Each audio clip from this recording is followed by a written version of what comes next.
As you probably read in my little bio blurb, I had the great good fortune of being one of the writers for the Common Core standards, and since that point in time, I've had wonderful opportunities to work around the country with states and districts as far away as Seattle, as close as SAU 39, working on implementation of the standards and giving teachers help with things as diverse as assessment, model, lesson design, all sorts of things.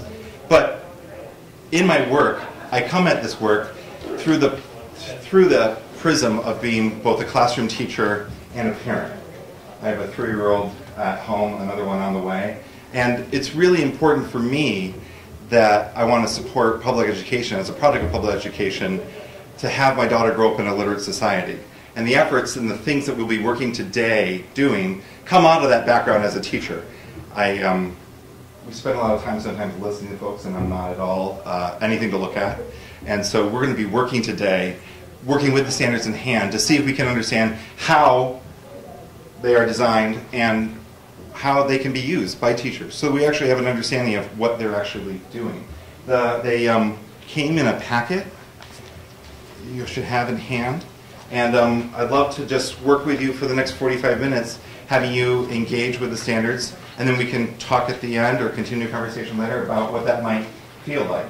So to start off with, I came up with this completely inappropriate model for a school setting of how the standards should be pictured, of this idea of, well, in my classroom, in classrooms around the nation, my job is to choose the right text, to teach them the way the students learn, and to check that the students learned it.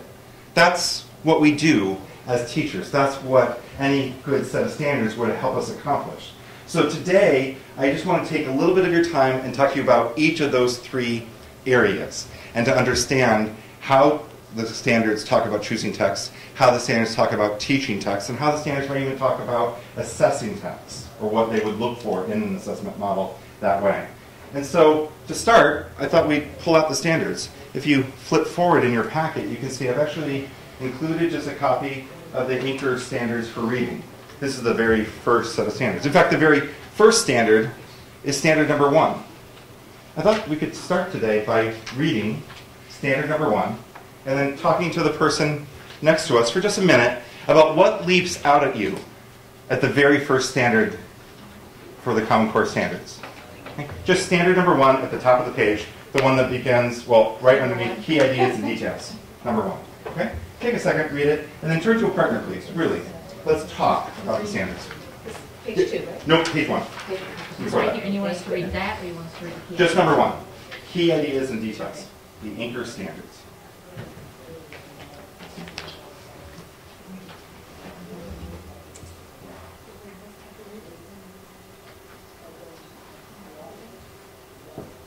And when you're done, turn to your partner. We're nicely paired in a group of 8 here. Like here. We're going to have someone turn around. And let's talk just for a second. What leaps out at you in the very first wording?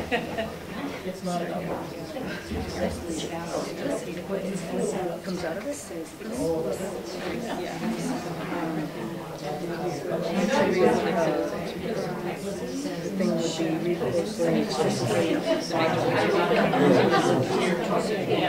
You're watching. I get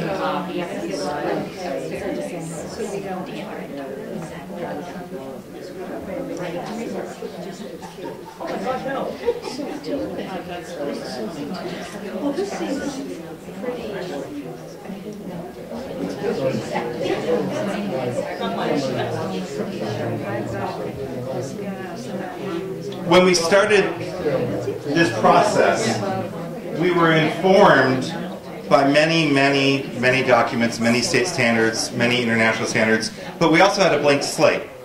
This is the standard we chose to go first. What does it say? What did you notice in that standard? Read closely. Read closely, right? It wasn't an accident that we started with those words. If you want to know where the standards start and you understand what's happening here, the attempt is to get our children to read closely. But now the standards go and spell out what that means. 46 states agreed to what reading closely means. What did they say?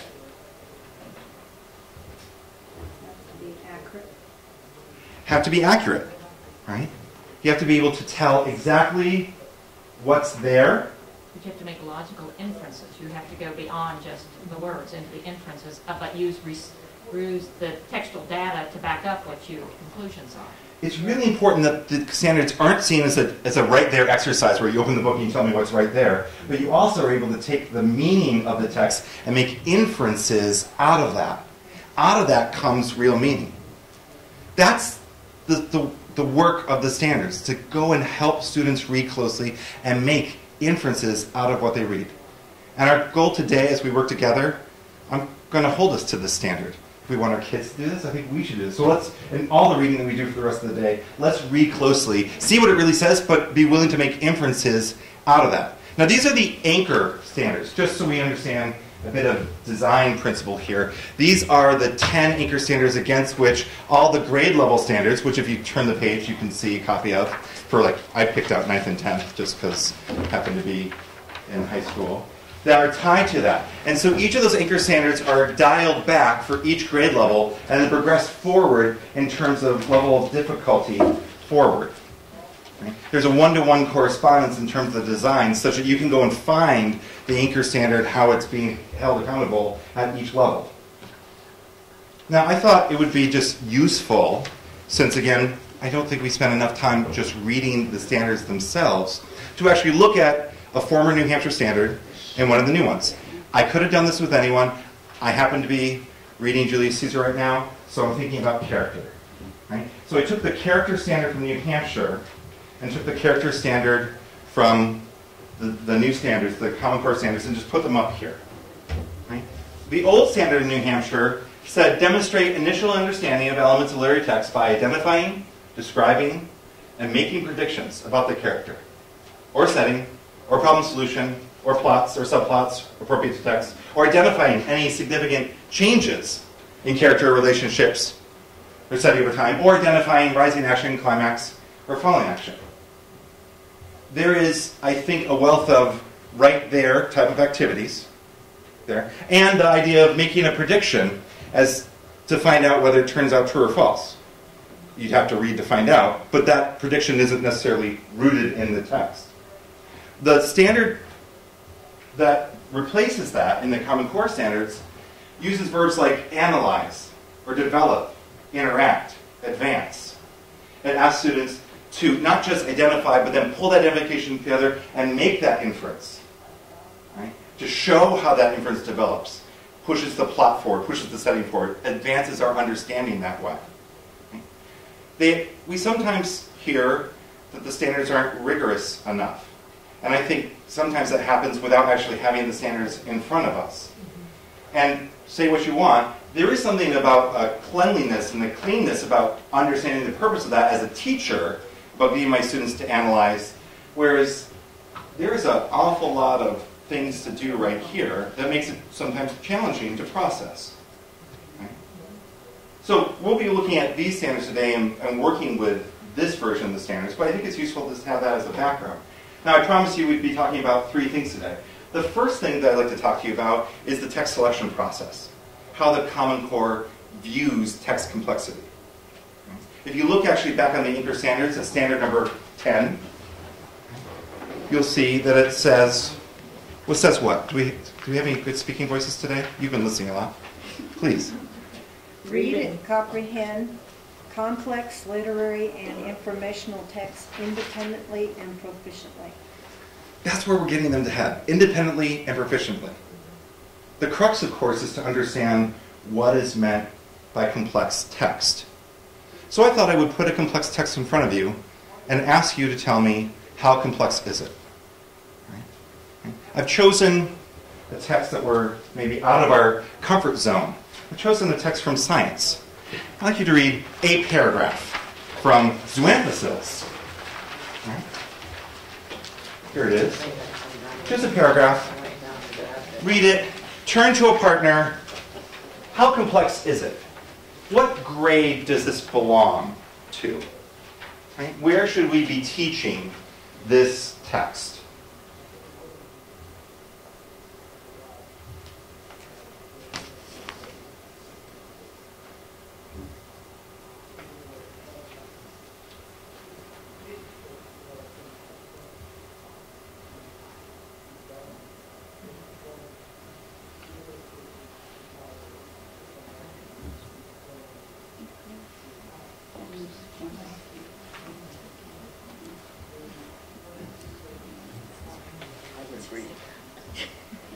What's said in the legislative office building stays in the legislative office building. I promise, okay?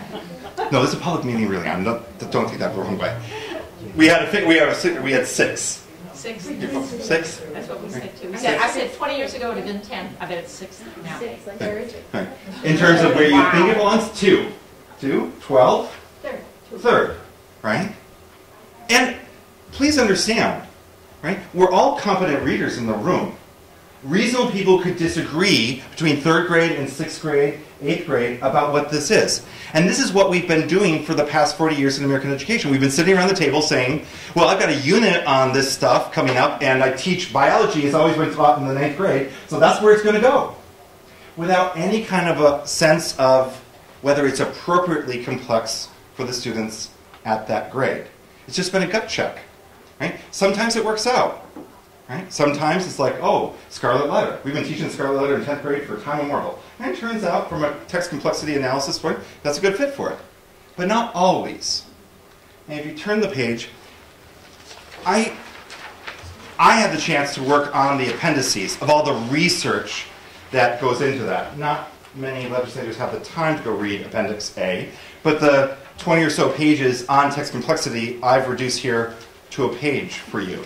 And what it says is something actually quite amazing. That for students, the ability to read complex text is the single greatest predictor of success in college and career.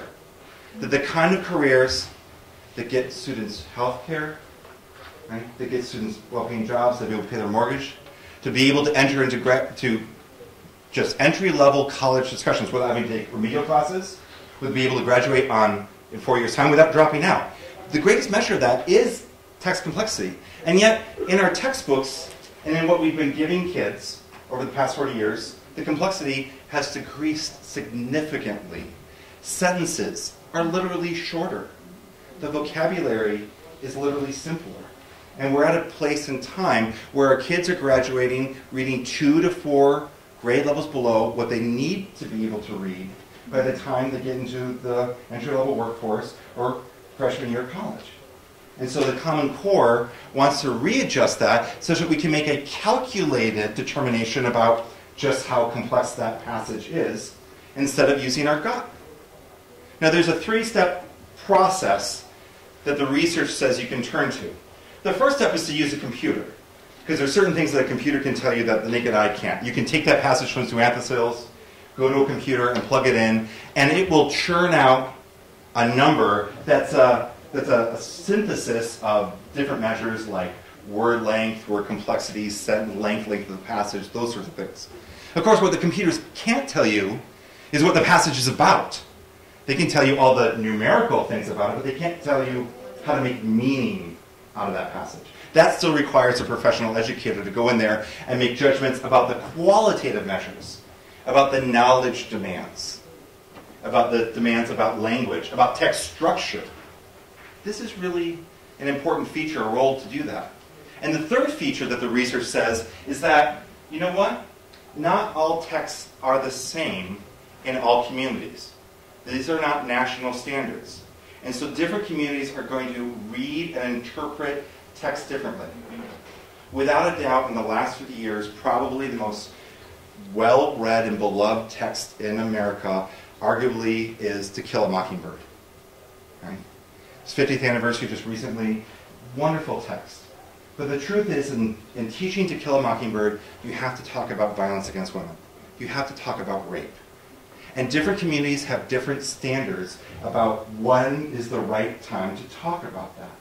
And so the text complexity measures acknowledges that and says, well, when I go and work with Roberto Clemente High School in the center of Chicago, west side of Chicago, they want to talk about rape with their students at an early age. They need to talk about it at that time. In other communities, that's something for parents to do. And that's a complexity determination that individual districts and individual states can make. All three of those features come together to go and create the complexity level for this text, which is in the 6th to 8th grade band level. Right?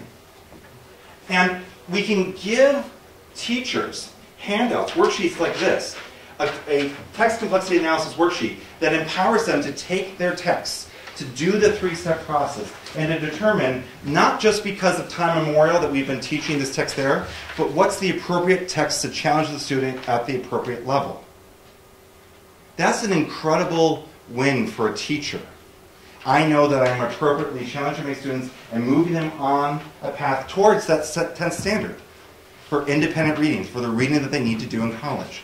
Because if I go on my gut, right, 40 years of research has told us that my gut is, I want to take it easy on my students. I don't want to stress them too much, and that I don't challenge them enough, and they wind up reading 2 to 4 grade levels below. Teachers just need help, and the Common Core standards help me, as a teacher, put appropriately challenging texts in front of my students at all different grade levels. Now, I would be remiss if I didn't say something about informational text. I consciously chose an informational text to do here, and there's a lot of talk about how informational text is running roughshod over the standards. It's important to note, of course, that these are literacy standards, not just for English language arts, but they cover science and social studies and technical subjects. And that in doing that, that the whole picture has to be calculated when you're talking about the, quote, numbers of literary texts and numbers of information texts that students are reading there too. In fact, in high school, a rough guide that I go when I go and talk to high school English departments is that only 1 in 4 texts ought to be informational, leaving plenty of time for the great works of fiction that are so important for developing our understanding of the world. But it's not like the informational texts are bad that we're putting in front of kids. I think George Orwell's pretty good. I think putting Walden in front of kids is pretty good. And I even think, I'll be really blunt here, I think it's really good for my daughter to read books like A Year at Maple Hill Farm. Or What Do You Do with a Tale Like That? These are texts straight out of Appendix B, the standards, where we're going to list informational texts as well as literary texts. Right? And it just so happens that when you expose kids to books like this, gosh, you know what she wants to do? She wants to go to a farm. She wants to go to lots of farms because she's building content knowledge. And do you know what we do when we go to farms? We look at tails. Right? We determine what do you do with a tail like that? And that turns into what do you do with a nose like that or a beak like that? Because it's through informational text that we build content knowledge and we build passion about the world. My daughter reads lots of stories. Our kids are going to read lots of stories. It's not like our English teachers are going to throw away the canon and the wonderful text within it. But it's also true that we do them a disservice if we don't share with them what it's like to live on a farm, what it's like to have a tale like that. And I think these are wonderful resources all the way through to give kids exposure to. Right?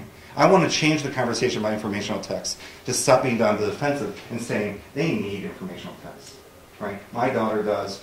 The kids in New Hampshire need it. One done. Let's talk about teaching. Right? About what it's like in the classroom when you're pulling out a text like maybe a Little Farm or Orwell. Or I don't know, I couldn't resist coming to the New Hampshire Legislature to go and share with you the preamble to the Constitution and a little reading on the Constitution. I'm not going to have you do the whole reading, but if you flip forward to that page, look at the question at the bottom. This is a good example of the cognitive demands that the core would place on our students as a task. After reading these two passages, perform this.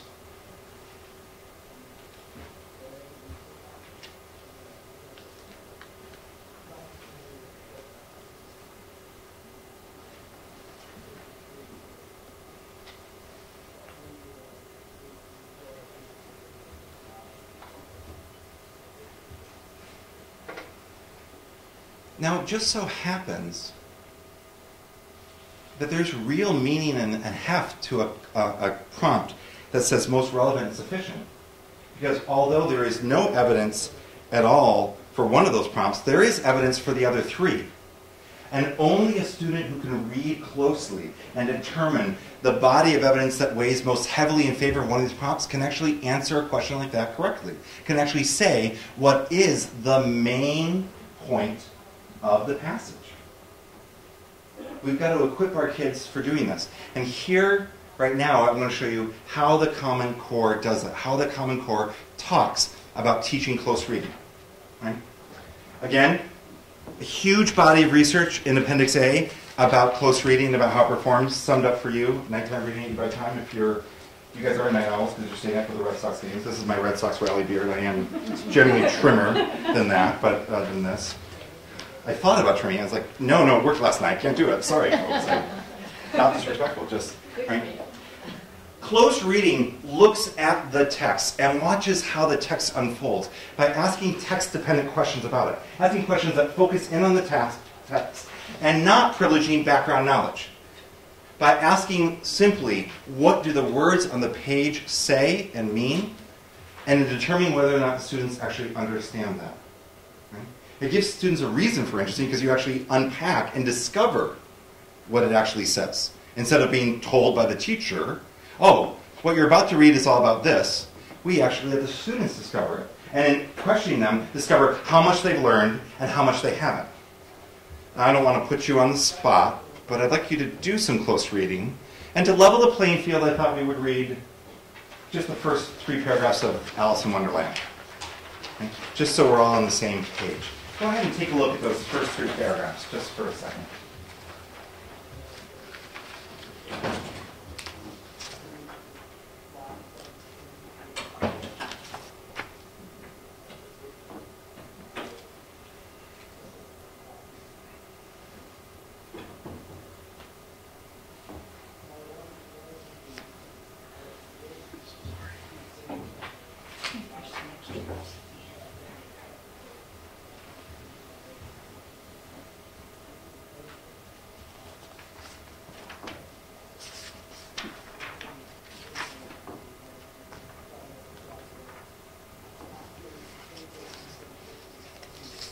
It's been a while, hasn't it?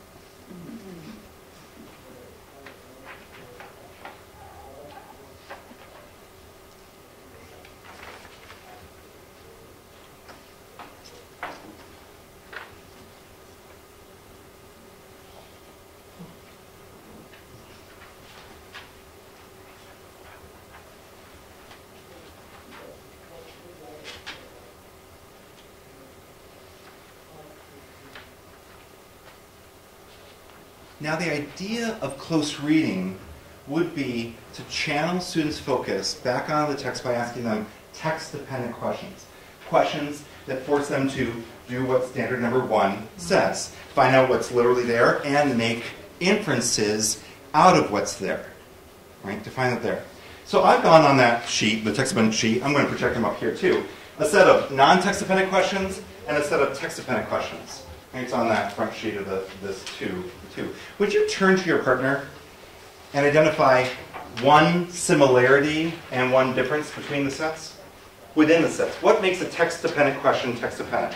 What makes a non-text-dependent question non-text-dependent?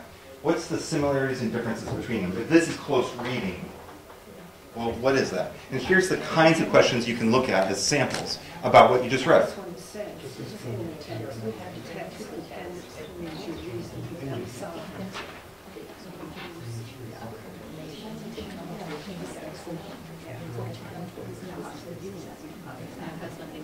Or to even be specific. Okay.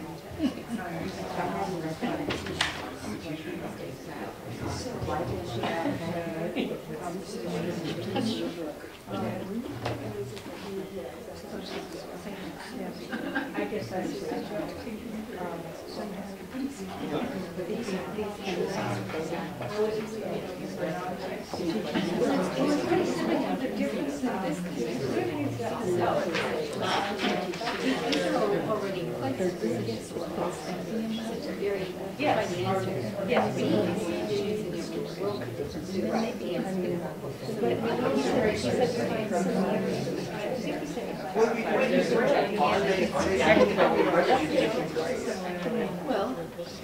Let's talk. What do you see? Similarities and differences.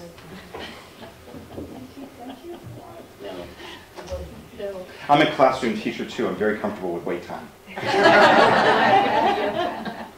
One involves concrete questions, the other more abstract.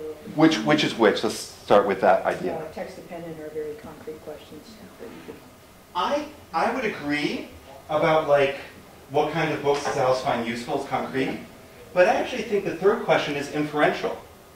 Why did Alice follow the rabbit down the rabbit hole? You have to actually read it, but there's never explicitly said in the text. I can answer that having read the text. I can make the inference, but I can't necessarily say, oh, it's this sentence that tells me why. Other similarities or differences? Kate? Yeah, go ahead. The non-text dependent questions don't really require you to have read the text. And how would you react if you saw a talking rabbit? What? Oh, I would be amazed. I'd be very Amazed, curious. right? And you, sir? I think I've taken it in stride. And up in Warner, where I live, them's good eating, right? And here we go. And guess what? Everybody can play. Everyone can participate. It requires no requirement to actually be able to read. And we can have a great discussion, have the whole conversation go, and 45 minutes have passed, and everyone feels really good, and I think I've done a good job teaching, except I just never done one thing. Check that they comprehended the text. Right? That's a problem. Right? That's a problem. Text-dependent questions don't rely even on background knowledge. It seems like a pretty innocent question. What do you know about Lewis Carroll? But that question automatically divides my class into the haves and have-nots. To those children who had parents who perhaps read to them at night, and those parents who were working a second shift job and couldn't read to them at night. And it says to those kids, you know what? You don't get to play. Right? Versus, what does the reader know about the rabbit? If our children can read, then they can participate in the discussion. And this is an issue of equity. Our kids, everyone, has to be able to read. We cannot leave anyone behind. Cliche or not, it's true.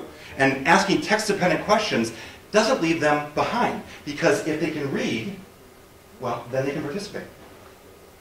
So if you understand the concept of text-dependent question, would you write me one? If you flip forward 2 pages, you've got slightly out of the order. Here's a text I think you're probably familiar with. The first sentence of the Gettysburg Address. Let's write a text-dependent question. See how it feels. Let's be teachers.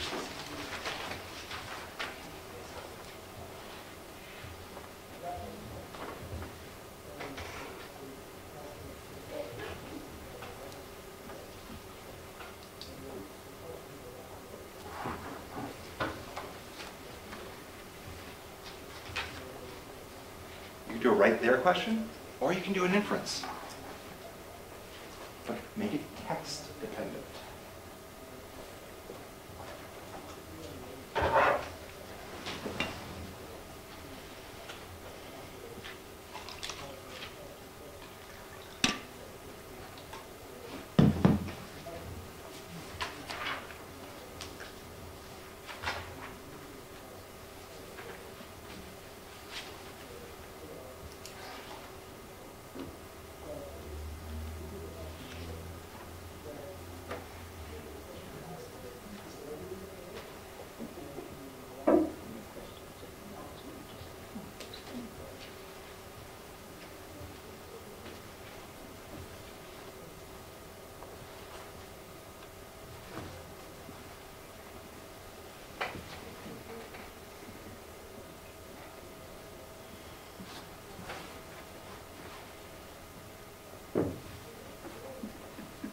When you're done, you can turn over the page. 2 different groups of teachers went and wrote you some answers. You can just take a look. Not that this is the right or wrong answer, because that's not text-dependent questions, right? But you can see literally on the back side of the page 2 different sets of types of questions that could be asked just out of a single sentence. Right? Close reading. Okay.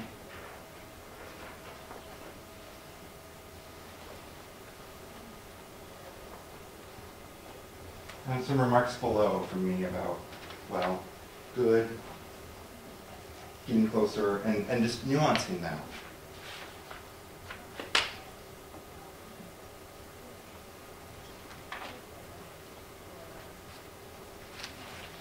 It's my hope in seeing this and even just engaging just for a fraction of time on the process that we have a sense of standard number 1. We've got a sense of standard number 1, and we've got a sense of standard number 10. It's time to fill in the remainder. Because of course, not all text-dependent questions are created equal. I'll have this text right. A text-dependent question that said, what's the first word of every sentence would be text-dependent, but hardly worth asking. So what are the questions worth asking? Standards 2 through 9 at each grade level define the skills that students have to be able to perform in order to climb that ladder towards independence. Right? If we've done our job as teachers and we've chosen a complex text, standard number 1, and we're asking text-dependent questions, standard number 10, and asking text-dependent questions, standard number 1, we've got the rails for a ladder. The way we fill in the rungs is by identifying the different standards for different texts to ask about it. We can go back, for instance, to Alice in Wonderland. Right? You can start with a word or a phrase. Analyze how specific word choices shape tone. That's standard number 4. Right? And word choices do determine tone, right? Hell yes. Right? That's how it works. Right? Now, in this one, I like that phrase, burning with curiosity, when I was looking at it this weekend. Why wasn't Alice burning with curiosity when she initially saw that rabbit? What subsequent events led her to feeling that way? This is on the back side of the text-dependent question in CCS. These questions are too. Right? You can start at the level of sentences. Standard number 6 says, assess how point of view shapes content. In the opening paragraph, Alice states, what is the use of a book without pictures or conversation? What does that sentence reveal about her? Right? Starting in the text and having kids infer out from the evidence that's in there. Right? Even at the macro level for paragraphs. What details about the rabbit did Alice perceive in the 3rd paragraph? Go. Answer. Right? Go ahead. Answer the question.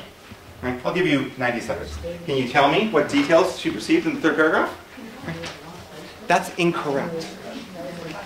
It's in the 2nd paragraph. And this is interesting, right? Because the question is text dependent. Right? Right? Give it a shot.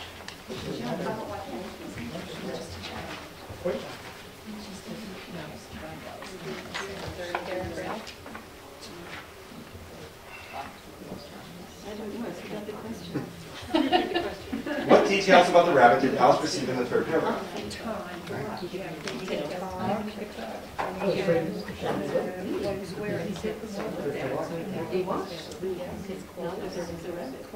So student number A says, first observation, took the watch out of his pocket, right? And that's a correct answer. But if student number B says, took the watch out of his pocket and said he's late. And was talking, we've just doubled the amount of information that they've extracted. And student number C says he can tell time, he can speak, and Oh, his waistcoat. he's wearing a waistcoat, right? 3rd piece of information. They're all right answers. A text-dependent question can be open-ended. In fact, I want to ask an open-ended question because my job as a teacher is to move student A to be more like student B, to go and extract a 2nd piece of evidence, to get student B to the point where they're more like student C, and to get student C like student D, who gives me 4 pieces, and then we can hone among which are the strongest 3. Because it is about evidence. That's how this turns into, about evidence. Rabbit holes under the hedge. There's all sorts of evidence there, right? But not pink eyes. That's in the 2nd paragraph. And a close reader would be able to tell that pink eyes are there and not the 3rd one. And yes, the test developers will put pink eyes on there in order not to throw out the student, but did you read closely? Are you reading the questions? Because it's all about evidence. And the wonderful thing from a teacher perspective is that we can equip our teachers with tools like a text-dependent question worksheet to help them generate questions. And out of that, learn how to design lessons that are text-dependent and perform close reading that align to the reading standards. Now, it's really important to point out that at the end of the day, after you've done all this reading, there is some writing that comes out of it. You have this huge pile of evidence. And in the last 5 minutes together, I just wanted to say a couple words about how that's going to look in an assessment writing, in my classroom, the classrooms around the country. Because I've had them do all this close reading. They have all this evidence. How would that get treated? How would that get manifested? I think it'd be worth us to first just turn the page and look at the writing standards themselves. What different types of writing are demanded by the standards? Here are the anchor standards for writing. Just under text types and purposes, would you read the first 3 writing standards?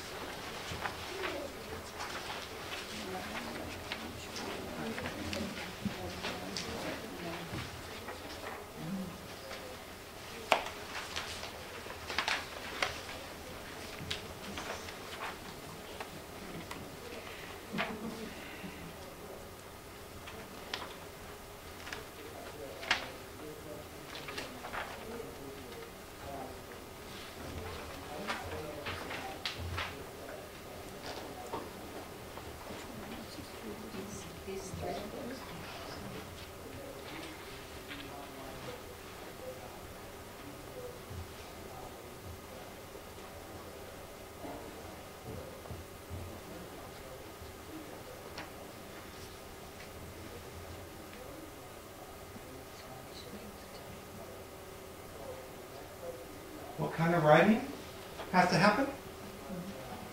We have to, which one's first? Argument. And support the claim. Students have to back up their claim with evidence. Right? The other one thing that they have to be able to do? Explain. Students have to be able to read about zoonotic cells and explain that back to me to demonstrate they understand it. And even in the case of narrative, what do they have to do? To build narratives.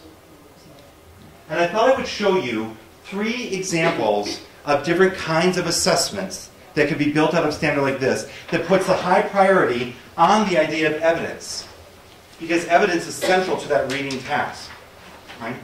It's primary to that. Right? Those are the writing standards. Those are the activities. So the first one, it's a lovely little passage from The Raft by Jim LaMarche. You can read this at home. But the prompt at the bottom, the narrative task at the bottom, is quite informative. It says, students will be asked to read this passage closely, this wonderful narrative, and then, based on the evidence they've extracted by a teacher who's asked them text-pointed questions, continue the story in the voice of the narrator, using evidence. It rules out the tried and true favorite of, and then he woke up and it was just all a dream. Right? Or the other equivalent of, suddenly, in the sky, a spaceship appears. Right? Which are great creative writing exercises, but not evidence-based. Right? Not true to the text. Narrative writing can play like that. If you flip the page, you can see how explanation can be combined with the research standards to go and prioritize evidence. Here's what happens to a hamburger and good enough to eat.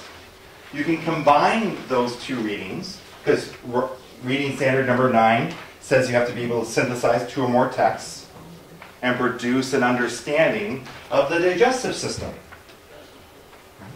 And offer an explanation that makes sense of that. Right?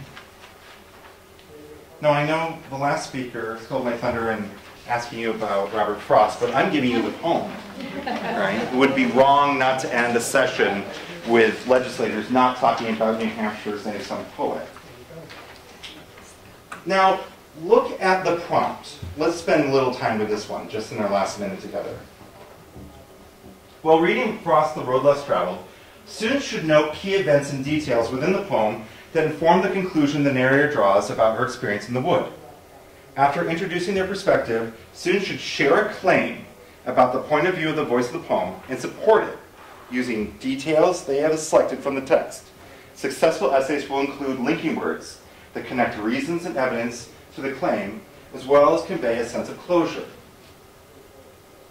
Now, we might have a preconceived idea about this poem that says, it's the road less traveled, right? And that's made all the difference, right? And it's a fist pump and we're all good. Right? But a student who wants to do that interpretation couldn't be successful unless they offered evidence to that conclusion. And then when they start reading, it gets actually a little more complicated. Look at that 3rd stanza. That middle line of the 3rd stanza. Oh, I marked the first for another day. Yet knowing way leads on way, I doubted if I should ever come back. there's a tinge of regret with that no. And then he goes on in the fourth sentence to, I shall be telling this with a sigh. Where's the fist pump now? Right? Somewhere ages and ages hence, 2 roads diversion of wood, and I, is he stuttering? Is there reluctance? I took the one less traveled by. And that made all the difference. A close reading could support an aw shucks reading, but only if we have the students read the poem closely. You could argue both sides, of course, with the evidence that's there. There's plenty for the interpretation. But only through close reading will we actually know where they stand on their claims and backing up with evidence. And to help students and to help teachers, right, the Common Core specifies reading standards that can be turned into easy-to-use rubrics that help guide the evaluation of student work. And help guide me in judging student work. Those are the standards, folks. About choosing the right text, about how you might teach them, and about how writing connects to what you did to reading. There's, of course, a bigger story to tell and more details there, but I really appreciate your kind attention today and hope you feel like you've left a little more equipped, feeling how the standards will play out in the classroom. You have some reading, and more importantly, you have my email address. If you have questions, please don't hesitate to reach out. I'll be back in this room at 3:30 to answer any questions people might have about details and particulars of the Standards Formation Minute. Thanks so much.